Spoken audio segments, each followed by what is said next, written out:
Open Science Speech de la Oficiul pentru Știința Deschisă. Wiki Science Competition 2025, 15 noiembrie, 15 decembrie. Vrei ca știința să fie văzută, înțeleasă și apreciată de toată lumea? Între 15 noiembrie și 15 decembrie participă la Wiki Science Competition 2025, competiția internațională de imagini și materiale media științifice organizată de comunitatea Wikimedia și desfășurată și în România.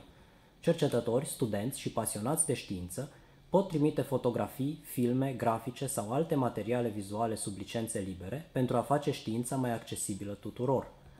Concursul are 7 secțiuni: oameni în știință, imagini microscopice, astronomie, natură și animale sălbatice, seturi de imagini, alte tipuri de media și diverse domenii științifice. Cele mai bune contribuții din România vor fi premiate cu 7 premii a câte 250 de lei, iar lucrările selectate pot fi folosite în articole Wikipedia și materiale educaționale din întreaga lume. Contribuie la o știință deschisă și vizibilă. Intră pe Wiki Science Competition 2025 și încarcă imaginea ta.